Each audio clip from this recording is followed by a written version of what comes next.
Assalamualaikum and a very good day to everyone.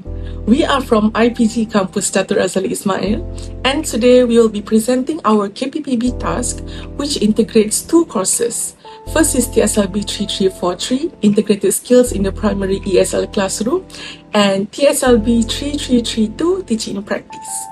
The theme and title of our project is Pedagogy Prowess, Mastering Lesson Plans for Educational Excellence. My name is Putri Anissa Shara, and I am honored to serve as the team leader representing IPG Campus Dato' Razali Ismail. Along with me are our very talented team members, Nur Aina binti Zahruddin, Nadia binti Syahrul Niza, Mitrusa Anak Perempuan Ragupati, and finally Amirul Afiq Azim bin Sudi. Thank you, and let's get started with our presentation.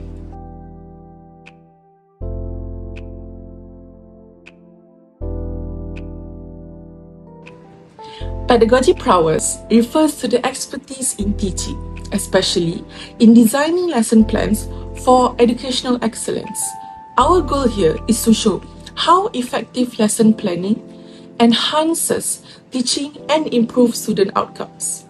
Our project is guided by 7 essential questions, which we call as EQs, and each slide will address a specific EQ. So here's a brief overview. Please take a moment to review the highlighted keywords in each EQ. We will explore each one in detail throughout the presentation. Before we answer the essential questions, let's discuss first the Learning Design Model, or MRP. Our model combines two subjects, TSLB 3332, Teaching in Practice, and TSLB 3343, Integrated Skills in the Primary ESL Classroom. For TSLB 3332, the focus is on creating daily lesson plans, aligning with CLO2 and the cognitive level C6. For TSLB 3343, CLO2 involves developing activities and materials for integrated lessons, also at C6. The Student Learning Model, or MPP, has 4 key elements: pedagogical practice, learning partnership, learning environment, and leveraging digital. Under the pedagogical practice, we analyze documents like the scheme of work, or as we call it SOW, and the DSKP.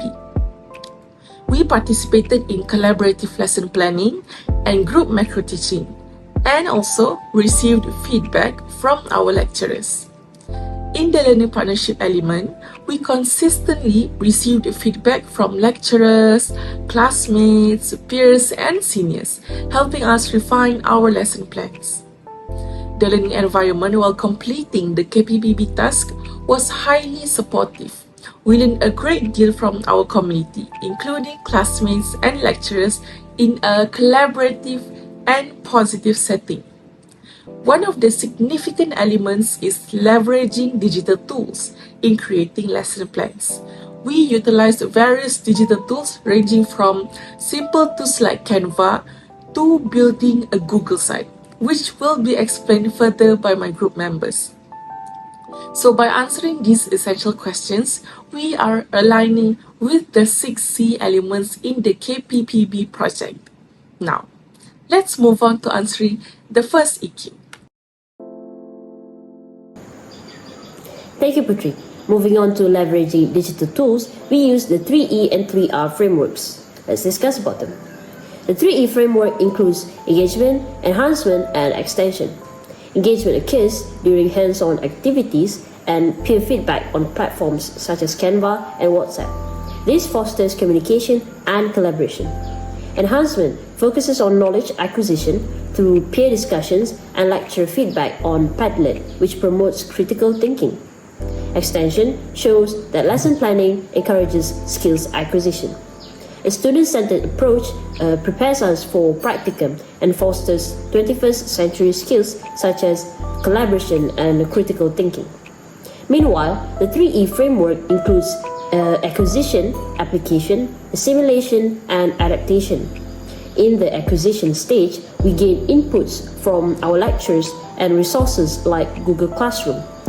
In the application stage, we align learning objectives with content standards using senior lesson plans from Google Sites as our reference. In the assimilation stage, we present lesson plans via digital tools such as PowerPoint and improve through feedback. In the adaptation stage, we confidently apply our knowledge during practicum using digital platforms to create effective lesson plans. In conclusion, the 3E and 3R frameworks rely on leveraging digital tools as their foundation. Next, I pass to Aina to show you our end products. Thank you, Nadia. So, how important is it to master the syllabus, the SOW, and the DSKP? First of all, mastering these three documents is very important to a teacher training as it is the core of lesson planning. If we refer back to the first step of the student learning model mentioned by Putri earlier, it requires us to analyze these three documents before anything else. So, why are these documents so important? It ensures that the lesson plan that we crafted aligns with the current learning standard set by the Ministry of Education. Therefore, without proper understanding of the DSKP and the SOW, making an appropriate lesson plan would not be possible. Now, moving on to the next EQ on how do we align the learning objective with the content standard and the learning standard. We use the digital learning object created by Dr. Sakya, which includes the notes, lesson plan samples, and related documents. This DLO acts as our main reference for aligning objective with the content and learning standards. Additionally, we also use a lesson plan template made by our lecturer, as you can see right next to me, which includes a drop-down menu buttons for the content standard and lesson standard, which is already synced with the DSKP.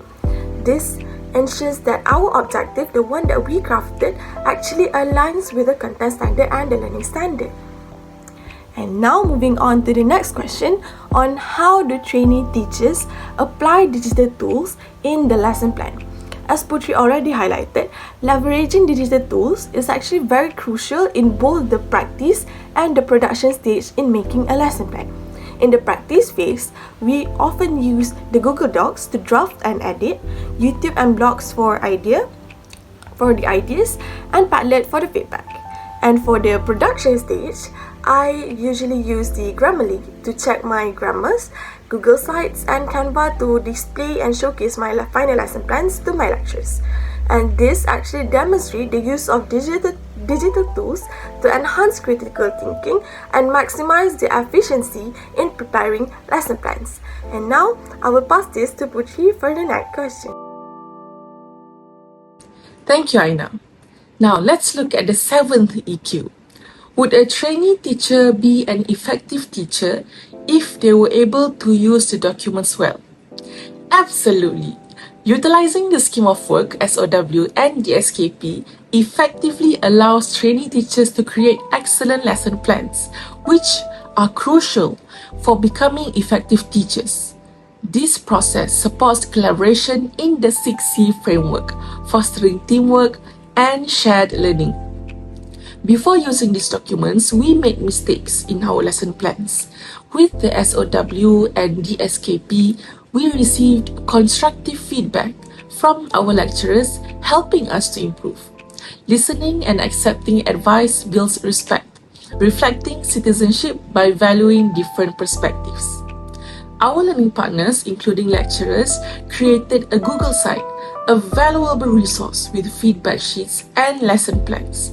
This continuous feedback helps us to improve. And we also benefit from the seniors' experiences, as their shared content provides insights and tips, refining our lesson plans. Peer feedback during the macro teaching sessions has been invaluable, helping us improve our teaching practice. So yes, mastering these documents and receiving feedback from lecturers, peers, and seniors contribute to our development as effective future teachers. Now, let's move on to the 3E and 3R framework explained by Nadia. Thank you, Putri. Let's start with EQ1. How do trainee teachers design lesson plans for all language skills with the same topic and theme? There are 4 language skills, which are listening, speaking, reading, writing, and language arts. We use the modular lesson plan mapping format introduced by our lecturers. This structure helps us to organize and distinguish content suitable for each skill under the same topic and theme. For EQ2, the second question is about designing lesson plans for pupils with different English proficiency levels. There are 3 proficiency levels, which are low, intermediate, and advanced. We first understand each level's nature to decide suitable activities.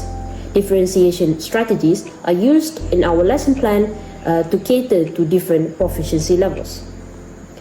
EQ3 asks how we design teaching materials and activities for different language skills. We must understand the methodology of each skill, such as accuracy and fluency for speaking skill. Our lecturers have us present a combination of worksheets for each skill. This practice helps us to find suitable materials and activities for each language skills. By addressing EQ 1, 2, and 3, trainee teachers enhance creativity and critical thinking, which supports the 6 C's in KPPB. Let's have Aina for the next slide. Thank you, Nadia. Now I will briefly talk about the challenges that we face in completing the KPPB task, divided into knowledge, skills, resources, and time. Initially, we struggled a lot with the lack of knowledge, especially in designing and choosing a suitable material for students' proficiency levels.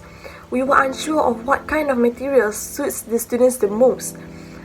In terms of skills, I personally lack proficiency in digital skills, particularly in crafting lesson plans that clearly explains themselves, which is self-explanatory, and I find it quite hard to do. Additionally, the resources that we found does not align with our educational priorities, and some were not publicly accessible, making them very difficult to refer to. And lastly, regarding the time, creating lesson plans from scratch was extremely time-consuming due to our unfamiliarity with the process. Fortunately, we, the teacher trainees, have already overcome these challenges by seeking guidance from our lecturers and by using the digital learning object, the DLO, as shown before, as the main reference. And now I will pass this to Putri for the final wrap-up. Before we conclude, I would like to highlight the resources we have mentioned throughout our presentation. You can simply scan the QR code to have access to our well-curated resources for the KPPB and DLO created in collaboration with our lecturers and Thessalians. That's all from us. Thank you.